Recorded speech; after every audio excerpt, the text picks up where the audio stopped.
வணக்கம். இன்று நம்மோடு இணைந்திருக்கும் சிறப்பு விருந்தினர் அரசியல் விமர்சகர் மற்றும் ஊடகவியலாளர் கவிதா. வணக்கம் தோழர்.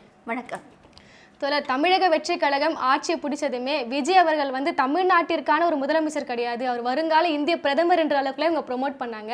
இப்போ அது எல்லாமே உண்மையாக்கக்கூடிய வேலைப்பாடுகளை ஈடுபடுறாங்களோ? ஒரு கும்பல் தொடர்ந்து வட இந்தியாவில் விஜய் அவர்களை ப்ரொமோட் பண்ணக்கூடிய வேலைப்பாடுகளை ஈடுபட்டு வராங்க. யார் இதெல்லாம் செய்கிறாங்க? டெல்லிக்கும் எனக்கும் சம்மந்தமே இல்லைன்னு சொல்லக்கூடிய ஒரு முதலமைச்சரை வட இந்தியா முழுக்க ப்ரொமோட் பண்ணுவதற்கான அவசியம் என்ன? இதை எப்படி புரிஞ்சுக்கிறது? முதல்ல அவருக்கும் தமிழ்நாட்டுக்குமே சம்மந்தம் இல்லாத மாதிரி தான் இது வரைக்கும் அவர் நடந்துட்டு இருக்கிறாரு. இது கேளிக்கையாக நம்ம எடுத்துட்டோம். இந்த இவரோட ரசிகர்கள் சொன்ன பதிலாம் இந்த எலெக்ஷனுக்கு முன்னாடி நம்ம நிறைய பார்த்துருப்போம். இவர் பிரச்சாரங்களுக்கு போகக்கூடிய போதும் சரி, இவர் மீட்டிங்காக போகும்போதும் சரி, எனக்கு ரொம்ப நல்ல ஞாபகம் இருக்கும். அவரோட ரசிகர் ஒருத்தர் சொன்னார், அவர் எப்போவோ சிஎம் ஆயிட்டாருங்க, இனி அடுத்தது ஒரு பிஎம் தான் ஆக போகிறாரு அப்படின்னாங்க. அப்போ அவர்கிட்ட எத்தனை தொகுதியில் ஜெயிச்சா அவர் சிஎம் ஆவார் கேட்டால், ஒரு 4லேருந்து ஒரு 5 தொகுதி அப்படின்னு சொல்லியிருந்தார். இதை நம்ம எல்லாருமே அவர் மீம் மெட்டீரியலாக ட்ரோல் பண்ணோம். எல்லாருக்குமே சிரிப்பு வந்துச்சு, என்னடா இவ்வளோ அபத்தமாக பேசிகிட்டு இருக்காங்களேன்னு. இப்போ என்ன நடந்துகிட்ருக்குன்னு பார்த்தீங்கன்னா, இதுக்கு பின்னாடி ஒரு மிகப்பெரிய ஒரு மோசமான ஒரு செயல்பாடுகள், இந்த ஒரு கேவலமான ஒரு அரசியல் நடந்துகிட்ருக்கு, டர்ட்டி பாலிடிக்ஸ் நடந்துகிட்ருக்குன்னு மட்டும் நல்லா தெரியுது. இப்போ விஜய் ஆட்சிக்கு இந்த 2 மாதங்களில் தமிழ்நாட்டில் என்னென்ன ஒரு முரண்பாடான விஷயங்கள் நடந்துகிட்ருக்கு, சட்ட ஒழுங்கு எப்படி இருந்துகிட்ருக்கு, பெண்களுடைய பாதுகாப்பு எவ்வளோ பெரிய கேள்விக்குறியாக்கப்பட்டுருக்கு, சாதாரண மனிதர்களுடைய ஒரு சாதாரண வாழ்வாதாரம் இந்த அளவுக்கு பாதிக்கப்பட்டுருக்குன்னு ஒரு தமிழ்நாட்டு பிரஜையாக, தமிழ்நாட்டு மக்களாக நமக்கு அது புரியும்.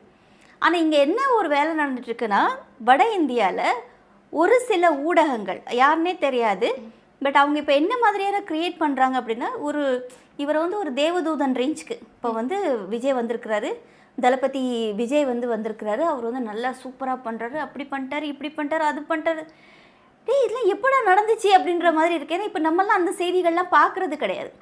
அப்போது ஒரு கும்பல் ஒரு கோதி மீடியா நம்ம சொல்லுவோம். இது வரைக்கும் வடநாட்டு மீடியா கோதி மீடியான்னு சொல்லுவோம். ஏன்னா இவங்கெல்லாம் தான் ஒரு ப்ரொமோட் பண்ணாங்க. மோடி வரதுக்கு முன்னாடி ஒரு ப்ரொமோஷன் நடந்துச்சு, குஜராத்தை இப்படி ஆக்கிட்டாங்க. அப்போது யூடியூப் அவ்வளோவா கிடையாது, இந்த மாதிரி சோஷியல் மீடியாஸ் இந்த பிளாட்ஃபார்ம்லாம் இல்லை. அப்போ இவங்க சொல்கிற பொய்களெல்லாம் நம்புறதுக்கான வாய்ப்புகள் அதிகமாக இருந்துச்சு. ஆனால் இந்த முட்டாள் கூட்டம் என்ன நினச்சிட்டு இருக்குன்னா, இப்போ இந்த ஒரு 15 வருஷத்துக்கு அப்புறமும் இதே ஃபார்முலா தான் அவங்க கையெடுத்துருக்குறாங்க. ஆனால் இன்றைக்கி நமக்கு உடனடியே தெரியுது, இது பொய், இது பொய், இது பொய். ஆனால் இந்த பொய்யை சொல்கிறதுக்கு யார் இருக்கான்றது தான் ஒரு பெரிய கொஸ்டின் இருக்குது. ஏன்னா நம்ம இது பொய் அப்படின்னு சொல்கிறதுக்கு முன்னாடி அவன் ஒரு 10 பொய்யை ரெடி பண்ணி வச்சுருக்கான்.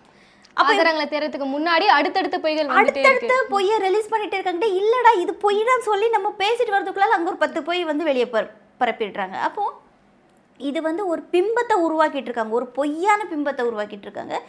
இப்போது என்ன செய்தி அப்படின்னு பார்த்தீங்கன்னா, தனியார் மருத்துவமனைகளில் சிகிச்சை எடுத்து அந்த நோயாளி இறந்து போயாச்சுன்னா அவங்களுக்கு ஃபீஸ் கிடையாது. இந்த நம்ம கட்டணம் கட்டணும் இல்லையா, செலுத்தணும்ல, அந்த இது வாங்கக்கூடாது அப்படின்னு முதல்வர் விஜய் அவர்கள் ஒரு இது பண்ணியிருக்காரு, அனௌன்ஸ் பண்ணியிருக்காருன்னு சொல்லிட்டு தமிழ்நாடு எனக்கு அப்படிதான் ஷாக் ஆச்சு. அப்போ இதை அங்கே பரப்பிட்டு இருக்காங்க. நான் என்ன கேட்குறேன், சரி தனியார் மருத்துவமனையில் நீங்கள் மருத்துவம் எடுத்து இறந்து போயிட்டால் நீங்கள் பணம் கட்ட வேண்டாம், ஓகே. ஆனால் சாகிறதுக்காக யார் போய் தனியார் மருத்துவமனையில் மருத்துவம் பார்ப்பான்னு ஒரு கேள்வி வருது இல்லை? நியாயமான விஷயம். நான் வாழ்கிறதுக்கு தானடா மருத்துவம் பார்க்க போகிறேன். அப்போ எனக்கு கவர்மெண்ட் ஹாஸ்பிட்டலில் போய் நான் உயிரோடு இருக்கிறேன், அதுக்காக ஒரு தள்ளுறதுக்கு ஒரு 50 ரூபாயோ இல்லை எனக்கு ஸ்ட்ரெச்சரில் கூட்டு போய் 100 ரூபா கொடுக்காத இருந்தாலும் கூட நான் கொடுத்துட்டு போகிறேன். பட் இது எந்த மாதிரியான ஒரு மனநிலையை உருவாக்குறாங்கன்னு பாருங்கள். இன்னொரு விஷயம், இங்கே இந்த பொய்யான பிம்பத்தை இங்கே கட்டவிழ்க்க முடியாது, ரொம்ப நாளைக்கு முடியாது. இப்போ ரசிகர்கள் எல்லாமே அவருக்காக ஓட் போட்டவங்களே நிறைய பேர் கதற ஆரம்பிச்சிட்டாங்க, தெரியாமல் ஓட் பண்ணிட்டோம் அப்படின்ற சொல்கிற மனநிலைமையிலையும் பாதி பேர் சொல்லாமலே இருக்காங்களே தவிர, ஆனால் ஒரு சில பேர்லாம் சொல்லவே ஆரம்பிச்சாச்சு. இந்த பொய் ரொம்ப நாளைக்கு நிலைக்காது. ஒரு நாள் இல்லை ஒரு நாள் ஒரிஜினல் கலர் தெரிஞ்சு தானே ஆகணும். பட் நார்த் இந்தியாவில் அந்த பிரச்சனையே கிடையாது. அவங்களுக்கு அவங்க நம்புறது தான் விஷயங்களே. இப்போது பாபர் மசூதி இடிச்சிட்டு அயோத்தியா டெம்பிள் கட்டினாங்க, இங்கே தான் ராமர் பிறந்தாருன்னு சொன்னாங்க. ராமர் எப்போ பிறந்தாருன்னா அது 10 லட்சம் வருஷங்களுக்கு முன்னாடின்னு. அப்போது மனுஷன் ஒரு இனம் இருந்துச்சான்றே தெரியாது. இதில் ஒரு மித்து தான். ஆனால் இதையும் நம்புகிற மக்கள் இருக்காங்க. ஆமாம் இன்றைக்கி ராமர் வந்துட்டார் அப்படின்னு பிரதமர் மோடி கையை பிடிச்சி ராமரை கூட்டிகிட்டு போன மாதிரியான பிக்சர்ஸ் தான் அந்த அயோத்தியா கோயில் கட்டினதுக்கப்புறம் வந்தது. அப்போது ராமரையே மோதி தான் கூட்டிகிட்டு வந்தாருன்றது மாதிரி ஒரு பிக்சர் பண்ணும்போது அங்கே இந்துக்களோட மனசு எங்கேயுமே புண்படவே இல்லை. அப்போ இது எல்லாமே இந்த மக்களுக்கு வந்து ஒரு முட்டாள்தனமான விஷயத்துக்கு இது வந்து பொய்களை ஈஸியாக பரப்ப முடியும். இல்லை, இப்போ கேள்வி என்னன்னா, இந்த விஷயங்களை யார் பரப்புறா? வட சைடு பார்த்தீங்கன்னா இதெல்லாம் யார் பரப்புறா? என்ன கும்பல் என்ன அடிப்படையில் இதை செயல்படுறாங்க? இங்கே எந்த கும்பல் பரப்பிச்சோ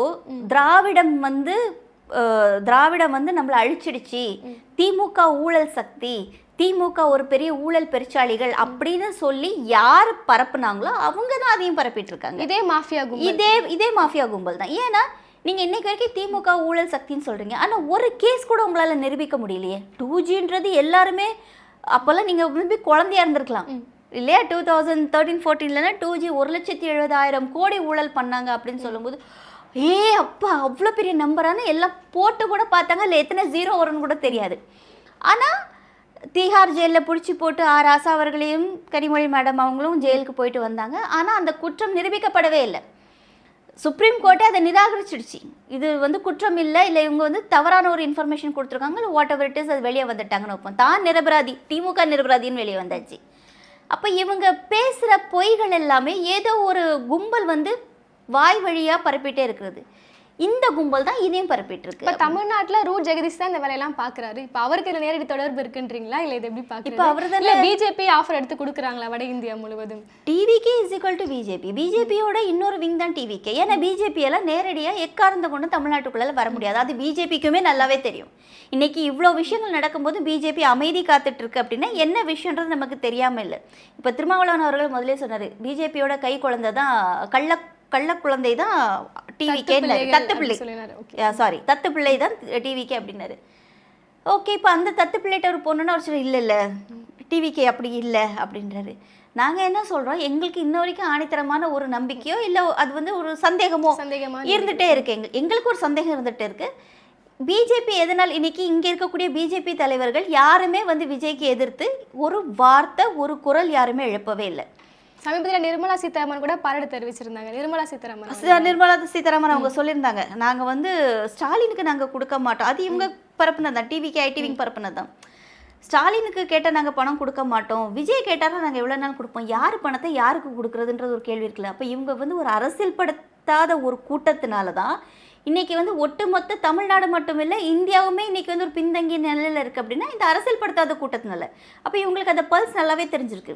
இன்னொன்று, இப்போது நான் சொல்கிறேன், அரசியல் படுத்துகிற கூட்டம் இருந்தாலும் கூட இவங்களுக்கு ஒரு நம்பிக்கை, இவிஎம் வச்சு நம்ம அடித்து துவச்சிட்டு வந்துடலாம் அப்படின்னு சொல்லிட்டு. ஸோ இவங்களுக்கு இந்த ஒரு ரசிகர் மனப்பான்மையும் சரி, இல்லை ஒரு இவிஎம்மும் சரி, இதை வச்சு பரப்பி தான் இங்கே வந்தது. இப்போ அடுத்த லெவலுக்கு வந்து இந்தியா லெவலில் போகலான்ற ஒரு ஐடியா இருக்கலாம். ஏன்னா இப்போ மோடி வந்து ரிட்டையர்மெண்ட் ஆகணும். அவரோட ஆர்எஸ்எஸ் அவங்களோட அமைப்புப்படி 70 வயசு ஆனாலே அவங்க வந்து ரிட்டையர்மெண்ட் கொடுக்கணும். இப்போ அடுத்த பிரதமர் வந்து இவருன்னு சொல்லிட்டு இருக்காங்க, யோகி ஆதித்யநாத் தான் அவர் தான் நிற்பார் அப்படின்னு சொல்ல முடியாது. இதே காங்கிரஸ், இதே மக்கள், இதே கூட்டணியை வச்சு நாளைக்கு வந்து விஜய் வந்து ஒரு பிம்பமாக கொண்டுட்டு வந்து நிற்க வச்சாலும் புதிய செய்தியாக இருக்கு. இந்த அளவுக்கு யாரும் புதுசான செய்தியாக இருக்கு. அடுத்த பிரதமர் கேண்டிடேட்டே விஜய் அவர்களா? இல்லை, நிற்கலாம், தப்பு இல்லை.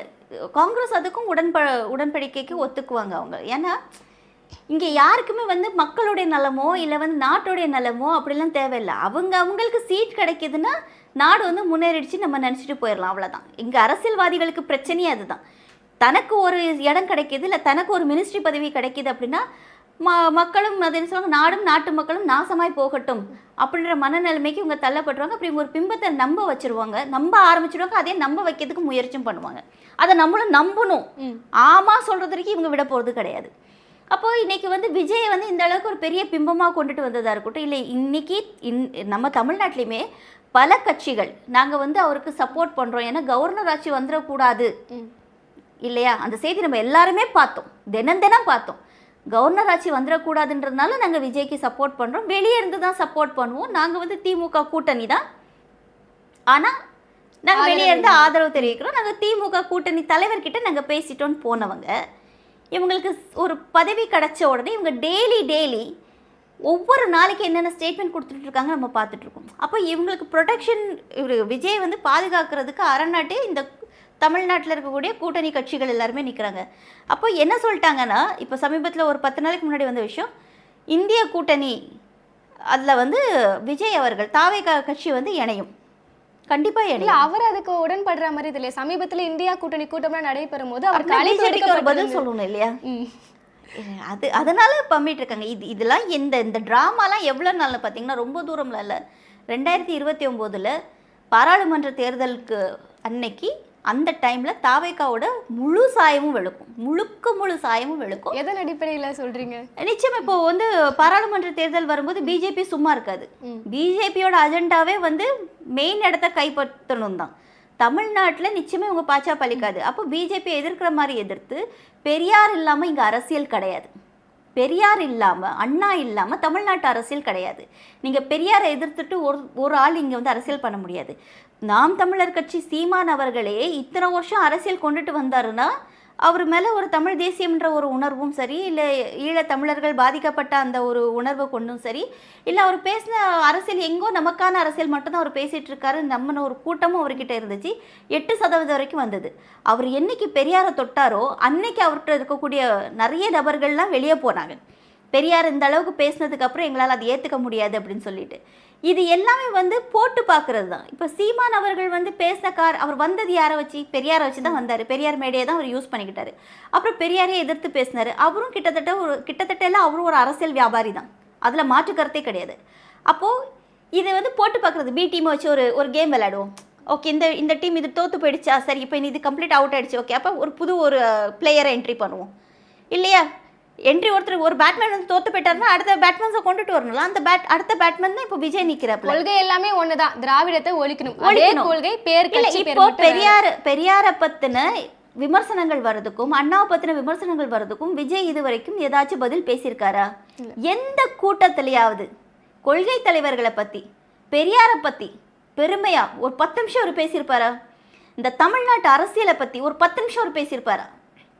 அப்ப என்ன அடிப்படையில் இவர் வந்து இந்த தமிழ்நாட்டு மக்களுக்கான அரசியல் பேசுறாரு நம்ம எப்படி எடுத்துக்கிறது? திமுக தீய சக்தி, திமுக ஊழல் பண்ணிச்சு, சரி திமுக ஊழல் பண்ணிச்சு, நீங்கள் என்ன பண்ண போகிறீங்க? பழனியில் என்ன பண்ணீங்க? உங்கள் இந்த பிபிலெல்லாம் என்ன பண்ணுனீங்க? இப்போ நீங்கள் அன்றைக்கி கூப்பிட்ட அமைச்சரவையில் வந்து நீங்கள் வந்து உங்கள் அமைச்சர்களுக்கெல்லாம் நீங்கள் வார்னிங் கொடுத்துருக்குறீங்களே, அப்போ ஊழல் இல்லாமலே நீங்கள் வந்து வார்ன் பண்ணியிருக்கிறீங்க. இல்ல ஊழல் நடக்கக்கூடாதுன்னு வார்ன் பண்ணியிருக்காருல, அப்படி எடுத்துக்கலாம்ல. ஒரு ஆழமா நடந்துடுச்சு, பழனியில் நடந்துடுச்சு.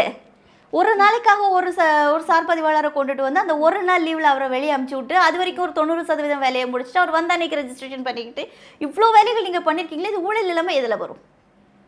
அப்போ இந்த சொல்ல போனால் விஜய்க்கு இன்னும் அரசியல் தெரியல. விஜய்க்கு இன்னுமே அரசியல் தெரியல. அவர் கூட இருக்கக்கூடிய கூட்டணி கட்சி தலைவர்களை வச்சு இப்போ திருமா போன்ற தலைவர்கள் அங்கே இருக்கும்போது நமக்கு ஒரு விஷயம் இருந்துச்சு, சரி அவங்கெல்லாம் இருக்காங்க அப்படின்னு. ஆனால் இப்போ இதில் பெரிய விஷயம் என்னன்னா, விஜய் போலவே எல்லாருமே மாறிட்டு இருக்காங்க. அதுதான் இங்க பிரச்சனை. பதிலே சொல்ல வேணாம், எந்த விமர்சனங்களுக்கும் எது வந்தாலும் சமூக விரோதிகள் புகுந்துட்டாங்க, இந்த ஆட்சியை கவிழ்க்கிறதுக்காக இந்த மாதிரி பண்றாங்கன்னு சொல்றது எவ்வளோ பெரிய அபத்தம், எவ்வளோ பெரிய அபத்தம் இது வந்து. அப்போ உங்களை நம்பி இருக்க மக்களுக்கு நீங்க என்ன அரசியல் பண்றீங்க? அப்போ இங்க விஜய் வந்து ஒரு முகமாக இவங்களுக்கு தேவைப்பட்டுச்சு. நான் என்ன சொல்கிறேன், ரொம்ப அழகான நடிகர், அவர் ரொம்ப நல்லவர், அவர் வந்துட்டார், நீங்கள் பேன் இண்டியா ஸ்டார் ஆக்கிட்டீங்க. விஜய் எத்தனை அவார்ட்ஸ்லாம் வாங்கினார்னு எனக்கு தெரியல, சிறந்த நடிகருக்கான எவ்வளோ விருதுகள் வாங்கினார் அப்படின்றலாம் எனக்கு தெரியல. ஓகே, அவர் ரசிக்கும்படியாக அவர் பண்ணியிருக்காரே வைப்போம். இன்றைக்கி நார்த் இந்தியாவில் விஜயை பற்றி பேசுறதுக்கான அவசியம் என்ன? அவங்களுக்கு விஜய்னா யாருன்னே தெரியாது, யாருன்னே தெரியாது. 1-2 படம் ஏதாவது ஹிந்தி டப்ல போயிருந்தா ஒன்றும் கிடையாது, ஒரு டேஷும் கிடையாது சொல்ல போனா. இல்ல டேஷ்னா என்ன சொல்லுவீங்கன்னு புரியல. இல்ல ஒரு சிறப்பும் இல்ல. ஒரு பிளாக் பஸ்டர் ஹிட் ஆச்சு, விஜய் வந்து ஒரு ஹிந்தி மூவியில் நடிச்சிருந்தாரு, இல்லை அதனால வந்து நார்த் இந்தியன் ரசிகர்கள்லாம் வந்தாங்கன்னு சொல்றதுக்கு. அப்படி பார்த்தா நீங்கள் நாளைக்கு ஷாருக் கானி, நீங்கள் அமீர் கானி நீங்கள் பிரதமர் கேண்டிடேட்க்கு நிப்பாட்டி வைக்கலாமே, நீங்கள் ஒரு சிஎம் ஆக்கலாமே. ஃபேன் ஃபாலோவிங்ஸ் அதிகமாக இருக்கிறாங்க. ஃபேன் ஃபாலோவிங்ஸ் அதிகம் இல்லை, இதை விட ரொம்ப ஒரு ஹேண்ட்ஸமான ஒரு ஹீரோ வேணும்னா நீங்கள் ரித்திக் ரோஷனை கூட நீங்கள் சிஎம் ஆக்கலாமே. ரொம்ப அழகாக ஆடுறாருன்னா ரித்திக்கை விட யாராவது ஆட முடியுமா இந்தியன் ஸ்டார்ஸில்? When you compare with Vijay, Hrithik Roshan is the best dancer. நீங்கள் வந்து பர்சனாலிட்டியில் கம்பேர் பண்ணிங்கன்னா Hrithik Roshan is the most handsome கை.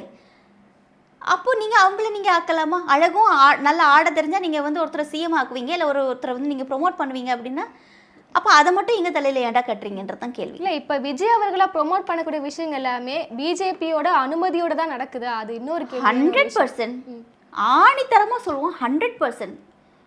இப்போ எல்லாருக்குமே ஒரு யூகம்னு ஒன்று இருக்கும். 41 பேர் இறந்த போது இந்த கேஸை வந்து எனக்கு வந்து சிபிஐக்கு மாற்றுங்கன்னு சொன்னாங்க. இதுக்கு முன்னாடி இதே விஜய் சொல்லியிருக்காரு, ஏன் நீங்கள் தப்பிக்கிறதுக்கு ஒன்றிய அமைச்சகத்தோடு நீங்கள் வந்து கூட்டணி பாஜகவோட கூட்டணி போட்டு நீங்கள் தப்பிக்கிறதுக்காக இந்த கேஸெல்லாம் நீங்கள் சிபிஐக்கு மாற்றுறீங்கன்னு சொன்ன இதே வாயி நீங்கள் 41 பேர் இருந்தால் கரூர் விஷயத்த சிபிஐக்கு மாற்றுங்கன்னு சொன்னது என்ன? நீங்கள் சிபிஐக்கு நீங்கள் போயிட்டு வரும்போது வெளியே இருந்து இப்படி டாட்டா காமிச்சிக்கிட்டு அங்கே 10 பேர் உங்களுக்கு பூ போடுறதுக்கு இருந்தாங்களே, நீங்கள் என்ன சாதிச்சுக்கிட்டு நீங்கள் வெளியே வந்தீங்க? உங்கள் மேலே ஒரு பழி இருக்குது, நீங்கள் விளக்கம் கொடுக்க போயிருக்கீங்க, 41 உயிர்கள் போயிருக்கு, உங்களால் போயிருக்கு. நீங்கள் அங்கேருந்து வரும்போது நீங்கள் இப்படி டாட்டா காமிச்சிட்டு நீங்கள் வந்தீங்களே, எந்த தைரியத்தில் நீங்கள் வந்தீங்க? நான் நிரபராதி, நான் எந்த குற்றமும் பண்ணலையே, நான் எதுக்கு பயந்து பம்மிட்டு வரணும் அப்படின்ற ஒரு துறையில் பண்ணியிருப்பார்ல. ஜனநாயகத்துக்கு அந்த கரூரில் வந்து 63 கேமரா இருந்துச்சு, நடிகர்கள் டைரக்டர் இருந்தாங்களே, அது எதுக்காக அவங்க கூட்டிகிட்டு போனாங்க? நீங்கள் இது வரைக்கும் எக்ஸ்ப்ளனேஷன் கொடுக்கல. இந்த செகண்ட் வரைக்கும் தாவேக்காவோட தலைவர் விஜய் அவர்களோ இல்லை விஜயை சுற்றி இருக்கக்கூடியவங்களோ யாருமே அதற்கான பதில் சொல்லலை. இப்போ இவங்களுக்கு என்னன்னா, மக்களும் அவங்களுக்கு ஒரு டேஷ் மாதிரி தான். ஏன்னா நான் பதில் சொல்ல வேண்டிய அவசியம் இல்லை, எனக்கு வந்து சீட் கிடச்சிருச்சு, அவ்வளோதான். நான் என்ன கேட்குறேங்க, எலெக்ஷனுக்கு முந்தின நாள் இவர் சொல்லியிருக்காரு, விஜய் சொல்லியிருக்காரு, நாளைக்கு இந்நேரம்லாம் நம்ம வீட்டில் பயங்கர கூட்டம் இருக்கும், ஃபுல் செக்யூரிட்டிஸ் இருக்கும் அப்படின்னு. இவ்வளோ கான்ஃபிடென்ட் உங்களுக்கு எங்கேருந்து வந்துச்சு? மக்கள் ஆதரவு இல்லை. இது நீங்கள் வேற என்ன நினைக்கிறீங்க இந்த கான்ஃபிடென்ட்டுக்கான காரணமா? இல்லை, அதுதான் அவர் ஆதவர்ஜுனா சொன்னார், குளத்தூரில் ஸ்கெட்சு போட்டோம், சேப்பாக்கில் போடாமல் விட்டுட்டோம், ஒருவேளை ஸ்கெட்ச் போட்டு கூட ஜெயிச்சிருந்துருக்கலாம், ஹூ நோஸ். ஏன்னா இவிஎம்லாம் எந்த அளவுக்கு பல்லிழிச்சு போச்சுன்றது இது நம்ம இந்தியா லெவலில் இருக்கக்கூடிய தேர்தல்கள்லாம் பார்த்துட்ருக்கோம். இங்கேயுமே வந்து என்ன சொல்கிறாங்கன்னா, இல்லை இவிஎம் பிரச்சனை இல்லைன்றாங்க. நான் என்ன சொல்கிறேன், இவிஎம்மில் பிரச்சனை இருக்குன்னு. நான் ஒரு சாமானியமாக எனக்கு சாமானிய மனுஷன், எனக்கு அந்த டவுட் இருக்குது. நார்த் இந்தியாவில் இந்த பிரச்சனை நடந்துச்சுன்னா என்ன சொன்னாங்கன்னா, ஒரு இடத்துல இப்போ ஒரு 64,000 ஓட்டு ஒரு வார்டில் விழுந்திருக்கு அப்படின்னா, அதே நம்பரில் கொஞ்சம் கூட மாறாமல் இன்னொரு வார்டில் எங்கேயோ ஒரு வார்டில் விழுந்திருக்கு. அது எப்படி நீங்கள் ஒரே நம்பரில் விழும், ஒரே நம்பரில் டிஃப்ரென்ஸ் வரும்? அப்போ இது ஆல்ரெடி வந்து ஃபீட் பண்ணது. அங்கே உள்ள மக்கள் வந்து இந்த அளவுக்கு முன்னே போராட்டம் பண்ணுவாங்க, வா ரோட்டுக்கு வானா வரமாட்டாங்க. ஆனால் நம்ம பசங்க அப்படி இல்லை, நம்ம இயக்கங்கள் அப்படி கிடையாது, நம்மளுடைய திராவிட கட்சிகள் அப்படி கிடையாது. இன்றைக்கி ஒரு விஷயத்தை எதிர்க்கணும் அப்படின்னா மொத்த தமிழ்நாடு வெளியே வந்து நிற்கும் தெரியும். இங்கே அது பண்ண முடியாது. அப்போ இங்கே ஒரு வார்டில் ஒரு பூத்துக்கு வந்து ஒரு 1200 ஓட்டு இருக்குது அப்படின்னா அங்கே 1200 ஓட்டு தான் விழ முடியும், 1300 ஓட்டு விழாது. மேபி 5-6 பேர் ஓட் போடலன்னு ஒரு 1100 ஓட்டு 1000 சில்லற ஓட்டில் நீங்கள் விட்டுருவீங்க. அங்கே அந்த பிரச்சனைலாம் கிடையாது. ஒரு வார்டுக்கு 1200 ஓட்டுனா அவன் 10,000 ஓட்டு போடுவான், ஏன்னா அங்கே கேட்குறதுக்கு ஆள் கிடையாது, இங்கே கேட்பாங்க. அப்போ இந்த கவுண்டிங்ஸை மட்டும் நீங்கள் கரெக்டாக வச்சுக்கிட்டீங்க. ஆனால் ஓட் போட்டது ஏங்க எந்த எம்எல்ஏன்னு தெரியாதுங்க. இதுவே எவ்வளோ பெரிய ஊழல், எவ்வளோ பெரிய மக்களை முட்டாளாக்குனது. எல்லா இடத்துலையும் விஜய் தான் நிற்கிறேன், விஜய்க்கு ஓட் போடுங்க, விசிலுக்கு ஓட் போடுங்க அப்படின்னு நீங்கள் சொல்லிட்டீங்க. இன்றைக்கி ஒரு பிரச்சனைனா முதல்வர் வந்து வாய் திறக்க மாட்டேன்றாரு. அப்போ நாங்கள் யார்கிட்ட போய் நாங்கள் பதில் கேட்குறோம்? இன்றைக்கி விஜயை வந்து ப்ரொமோட் பண்ணிகிட்டு இருக்கிறது மிக மிக ஆபத்தான ஒரு விஷயத்தை நோக்கி போயிட்டுருக்கு. இன்றைக்கே யோசிச்சு பாருங்கள், தமிழ்நாட்டில் பீஃப் கடையில் போய் பிரச்சனை பண்ணுறாங்க. திருவொற்றியூர் பகுதியில் திருப்பரங்குன்ற இஷ்யூவுக்கு இந்த முதல்வர் விஜய் அவர்கள் என்ன பதில் சொன்னார், என்ன வாயை திறந்து பேசினார்? இப்போ நடக்கிற கிரைம்ஸ்க்கு இவர் என்ன பேசிகிட்டு இருக்காரு? எதுவுமே பேசல. இஸ் அ பக்கா பப்பட். அப்போ இவருக்கு மேலே இருந்து ஒரு செய்தி வந்துட்டுருக்கு, அந்த செய்திப்படி இவர் வந்து பதில் சொல்லிட்டு இல்லை அந்த செய்திப்படி தான் அவர் நடந்துட்டுருக்கிறாரு. அப்போ அடுத்த கட்டமாக இவர் எப்படி கொண்டு போகிறது, அதற்கான முயற்சிகள் தான் இந்த ப்ரொமோஷன் வேலைகள். அவங்களோட கல்வி அறிவின்மை அறியாமையை பயன்படுத்தி இப்போ வட இந்தியா முழுவதும் பரப்பிட்டு இருக்காங்கன்னு சொல்கிறீங்க. பாகிஸ்தானில் பேசுகிறாங்கங்க விஜய் அவர்களை பற்றி. பாகிஸ்தானில் இன்ஃப்ளூயன்சர் பேசுகிறாங்க, பயங்கர ஷாக்கிங்காக இருக்குது. பஞ்சாபில் விஜயை பற்றி பேசுகிறாங்க, விட்டா அமெரிக்காலையுமே விஜயை கொண்டு வந்து நிப்பாட்ட வைக்கலான்னு முயற்சி நடந்தாலும். பாகிஸ்தான்ல விஜய் அவர்களை பத்தி பேசினாங்கன்னா மோடி அவர்கள் இன்னத்தை கொந்தளிச்சிட்டு இருப்பாரு. அப்ப விஜய் அவர்களும் ஒரு தீவிரவாதின்னு பேசியிருப்பாரு. இன்னும் பேசலையா அவரு? மோதியுமே பப்பட் தானே. மோடி மட்டும் என்ன, நீங்க வந்து மோதியை வந்து விஸ்வகுரு அப்படிம்பீங்க. அவர் போய் அன்னைக்கு என்ன கணக்கு சொல்லிட்டு வந்தாரு நம்ம எல்லாருமே பார்த்தோம். இவர் வந்து இந்த 12 வருஷத்துல எவ்வளோ அபத்தமான விஷயங்கள் பேசியிருக்காருன்ற தெரியும். ஆர்எஸ்எஸ் வந்து ஒரு பக்கா ஒரு மோசமான ஒரு ஐடியாலஜி தான் ஆர்எஸ்எஸ் ஐடியாலஜி. அவங்க வந்து சாதாரணமாக வந்து இது பண்ண மாட்டாங்க. அவன் வந்து கரையான் போல் அடிவேர்லேருந்து தான் அவங்க பிடுங்குவாங்க. இப்போ மோடி வந்து இஸ் அ பக்கா ஒரு என்ன சொல்லுவாங்க, இந்த பொம்மலாட்டம், அதுதான் மோடி. இப்போ மோடி வெளியே போகணுன்னா மோடி போய் தான் ஆகணும். ஆக்சுவலி மோடியை விட ஒரு என்ன சொல்கிறது, இப்போ விஜய்க்கு எப்படி ஆதவர்ஜுனா அவர்களோ மோடிக்கு அமித்ஷா. நீங்கள் மோடியை பற்றி பேசிட்டு போயிடலாம், அமித்ஷா பற்றி பேசக்கூடாது. நீங்கள் இங்கே விஜய் கிட்ட கேள்வி கேட்கலாம், நம்ம ஆதவர்ஜுனா அண்ணா கிட்ட நீங்கள் கேள்வி கேட்டால் யூடியூபராக இருந்தாலும் கைது நடவடிக்கை எடுக்கப்படும். அதனால் ஆதவர்ஜுனா அண்ணா நாங்கள் எப்போவுமே உங்களுக்கு சப்போர்ட்டிவாக தான் இருப்போம்.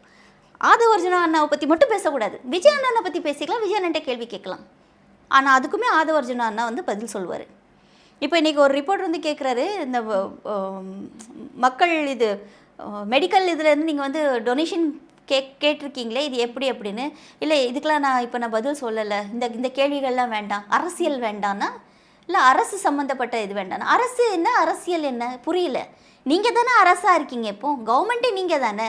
அப்போ பொலிட்டிக்கல் ரீதியாக உங்கள்கிட்ட கேள்வி கேட்டாலும் அது ஓகே தான், அரசியல் ரீதியாக கேள்வி கேட்டாலும் ஓகே, கவர்மெண்ட் ரிலேட்டடாக உங்கள்கிட்ட கேள்வி கேட்டாலும் ஓகே, நீங்கள் பதில் சொல்லி தானே ஆகணும். நீங்கள் எந்த கேள்விக்கு பதில் சொன்னதை நான் தான் முடிவு பண்ணுவேன். அப்போ இது நேரடியாக பார்த்தீங்கன்னா மோடி அவர்களோட ஸ்டைல் தானே, இது எப்படி எடுத்துக்கிறது? கண்டிப்பாக. இது வரைக்கும் என்ன ப்ரெஸ் மீட் கொடுத்துருக்காரு? விஜய் வந்து பதட்டப்படுவார். இப்போ இந்த மாதிரி ஒரு 2 கேமரா வந்துட்டு அவர் பதில் கேட்டிங்கன்னா அவர் பதட்டப்பட்டு ஓடுவார். அவரால் பதில் சொல்ல முடியாது. ஏன்னா பதில் சொல்ல வந்தார்னா அவர் மாட்டிக்குவார். அவர் ரசிகர்கள்கிட்ட மட்டும்தான் பேச முடியும். அவர் அந்த ரசிகர்களை வச்சே அவர் வந்து ஒரு ஒரு ஒரு மோசமான ஒரு மாஃபியா, ஒரு கேங்கை வச்சு இந்த ஆட்சியை பிடிச்சிட்டாரு. ஆனால் இந்த ஆட்சி எந்த லெவலுக்கு போயிட்டு இருக்குன்றது பொதுமக்களாகிய நமக்கு தெரியும். இன்றைக்கி எவ்வளோ விஷயங்கள் நடந்துகிட்ருக்கு, நீங்கள் அதுக்காக என்ன நடவடிக்கை எடுத்திருக்கீங்க, இன்றைக்கி என்னென்ன செயல் திட்டம் நீங்கள் பண்ணிகிட்ருக்கீங்க, இதனால் எவ்வளோ பாதிப்புகள் ஆகிட்டுருக்குன்றது நம்ம பார்த்துட்ருக்கோம். பத்தாததுக்கு இப்போ விஜய் அவர்கள் வந்து நார்த் இந்தியாவில் நீங்கள் ப்ரொமோட் பண்ணிகிட்ருக்கீங்க. இது வந்து ஒரு ஒரு மோசமான ஒரு சூழ்நிலையை நோக்கி போயிட்டுருக்கு. 2029 ரொம்ப வருஷம் இல்லை, இடையில ஒரு 2 வருஷம். ஏன்னா பாராளுமன்ற தேர்தலுங்கும்போது 2028 எண்ட்லேருந்தே அது ஸ்டார்ட் ஆகிடும். கிட்டத்தட்ட ஒரு அக்டோபர்லேயே ஸ்டார்ட் ஆகிடும். அப்போ மிஞ்சி போனால் இன்னும் 2 வருஷத்தில் விஜய் அவர்களோட நிலைப்பாடு என்ன, தாவேகாவோட நிலைப்பாடு என்ன, இந்த கூட்டணி கட்சிகள் எங்கே நிற்க போகுது, நடுத்தரில் நிற்க போகுதா, இல்லை இவங்க என்ன பதில் சொல்ல போகிறாங்க அப்படின்றது நிச்சயமாக நமக்கு காலம் பதில் சொல்லும். பொறுத்திருந்து பார்ப்போம் தோழர். உங்கள் நேரத்துக்கும் கருத்துக்கும் ரொம்ப நன்றி. நன்றி.